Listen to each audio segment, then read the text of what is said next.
Some people do not hate people. They hate conversations that feel empty. They hate standing in a room, smiling politely, answering questions that no one really wants the honest answer to. How are you? What have you been up to? Nice weather, right? And they answer. They smile. They nod. They do what everyone else seems to do so easily. But inside, something in them slowly gets tired. Not angry, not judgmental, just tired. Because for some people, small talk does not feel small. Feels like noise.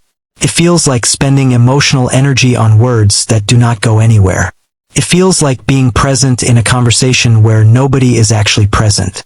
And this can make them look distant, cold, serious, awkward, sometimes even rude.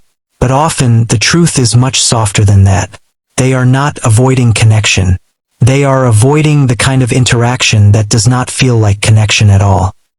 Because some people do not want to talk just to fill silence. They want to talk when there is something real to say. They want meaning. They want honesty. They want the kind of conversation where someone's face changes because they are finally saying what they actually feel. They want to know what keeps you awake at night, what changed you, what you are afraid to admit, what you dream about but rarely say out loud. They want to talk about the thing underneath the thing. Not because they are trying to be intense all the time.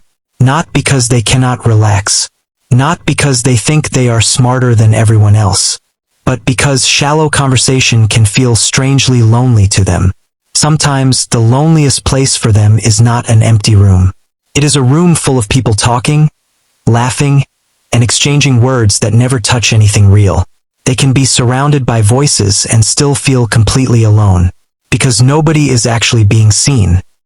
Nobody is actually being heard. Everyone is just moving through the script. And they can feel that script. They can feel when someone is asking a question only because it is polite. They can feel when someone is listening only long enough to respond. They can feel when a conversation is not a bridge, but a wall covered in friendly words. And for people like this, that can be exhausting, because they are not only hearing the words, they are reading the energy behind them. They notice the pause, the forced laugh, the smile that does not reach the eyes. The moment someone says, "I'm fine," but their body says something else. They notice when a conversation could become real, but both people quietly agree to keep it safe. And sometimes that makes small talk feel painful, because they can sense all the things that are not being said. They can sense the invisible layer underneath the conversation, and they do not always know what to do with it. They may stand there talking about work, traffic, plans, or the weekend, but part of them is wondering, are we really connecting? Is this person okay? Why do I feel like we are both pretending? Why does this feel so far away from the truth? And because their mind naturally looks for depth, small talk can feel like being trapped at the entrance of a house and never being invited inside. They do not need every conversation to be heavy. They do not need every moment to be emotional. They do not want every person to reveal their deepest wound in the first 5 minutes. But they do need conversations to feel alive. They need a little sincerity, a little curiosity, a little presence, a little sign that this is not just two people exchanging sounds because silence feels uncomfortable. Because for them, silence is not always uncomfortable. Sometimes silence is more honest than small talk. Silence does not pretend. Silence does not ask empty questions. Silence does not require a performance. Silence lets the body rest. And this is one reason why people who dislike small talk often love being alone. Not because they hate company, but because being alone gives them relief from performing. They do not have to adjust their face. They do not have to calculate the right amount of enthusiasm. They do not have to laugh at something that was not funny. They do not have to pretend to be interested in a conversation that feels emotionally flat. They can finally breathe. They can finally return to themselves. Because for many of these people, social interaction is not simple. It is not just talking. It is monitoring.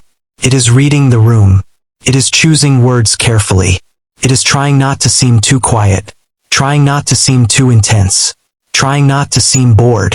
Trying not to seem strange.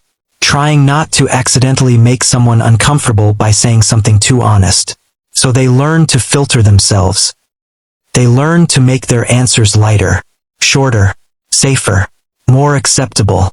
They learn to say, "Yeah, everything's good," instead of, "I've been feeling disconnected from myself lately." They learn to say, "Work is fine," instead of, "I feel like I'm slowly losing energy for things I used to care about."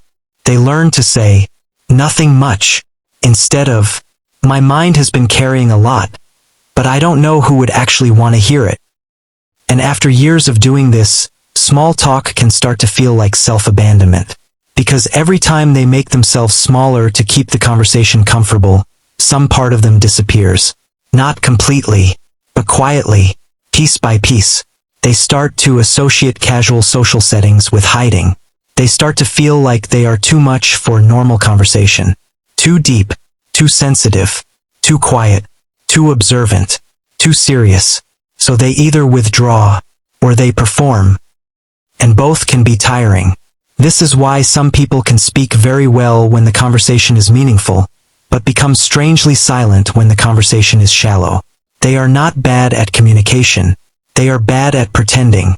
They may be able to talk for hours about psychology, pain, love, healing, dreams, fear, identity, childhood, purpose, art, or the strange ways people protect themselves.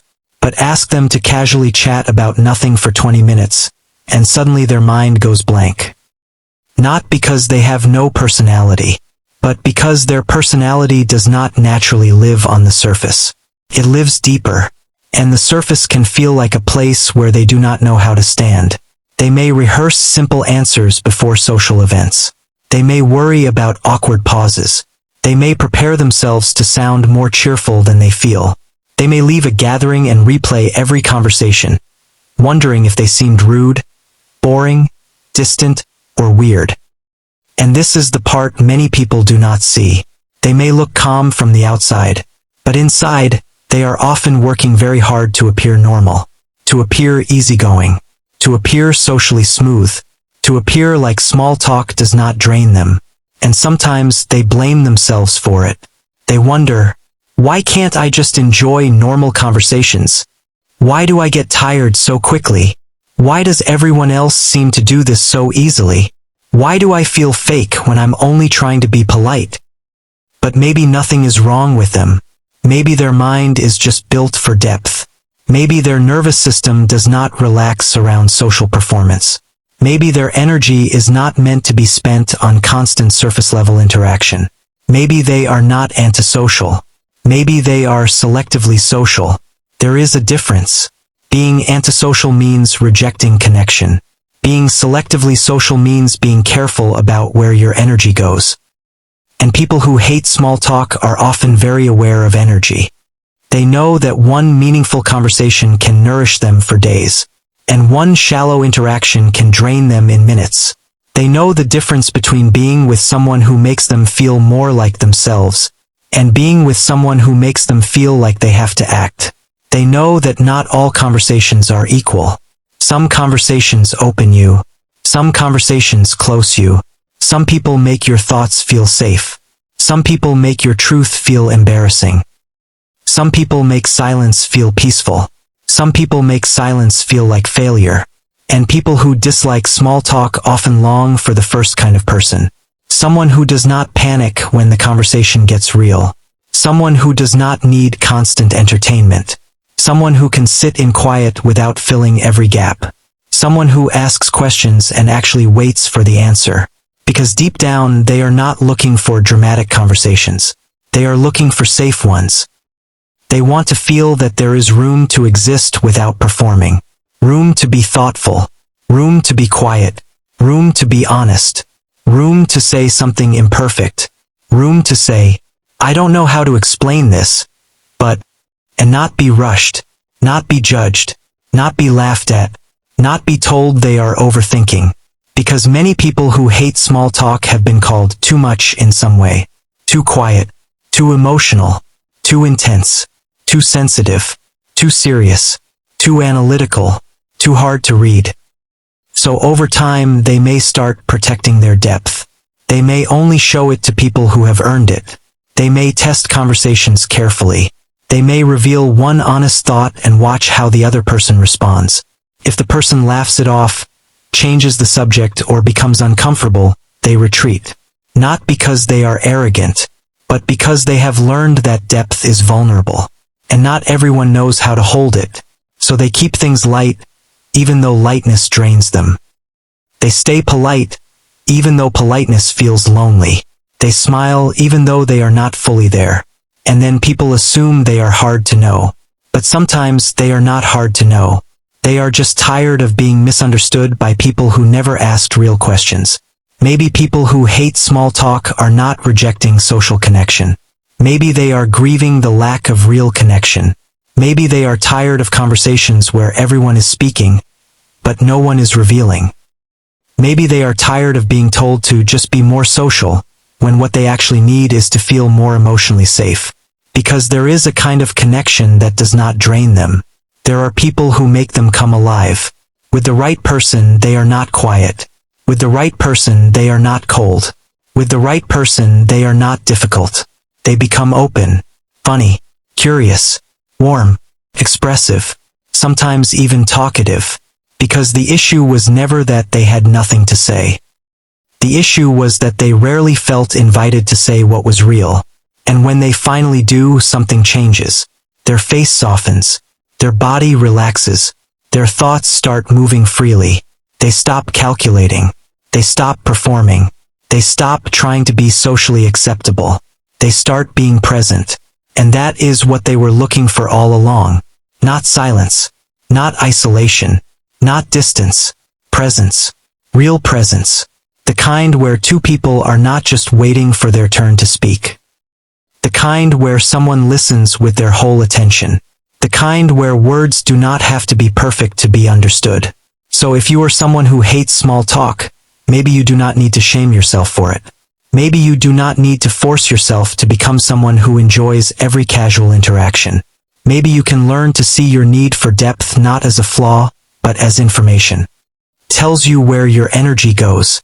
It tells you what kind of connection nourishes you. It tells you what kind of people make you feel safe. You do not have to reveal your soul to everyone. You do not have to turn every conversation into something profound. You do not have to reject lightness just because you love depth. You can have both. You can talk about the weather and still be a deep person. You can laugh about something simple and still crave meaning. You can answer politely without abandoning yourself. You can leave a conversation when your energy is gone. You can choose who gets access to the deeper parts of you. And maybe the goal is not to become someone who loves small talk. Maybe the goal is to stop believing that your discomfort with shallow interaction means you are broken. Maybe you are not broken. Maybe you are just someone who feels the difference between noise and connection. Maybe you are someone whose mind naturally searches for meaning. Maybe you are someone who gets tired when words do not match presence. Maybe you are someone who would rather have one honest conversation than 100 polite ones. And there is nothing wrong with that. Because the world does not only need people who can fill silence. It also needs people who can deepen it. People who ask better questions. People who notice what is not being said. People who make space for truth. People who remind others that conversation is not only about exchanging words. It is about meeting each other. And maybe that is why small talk feels so hard for you. Not because you do not know how to talk, but because somewhere inside, you are still waiting.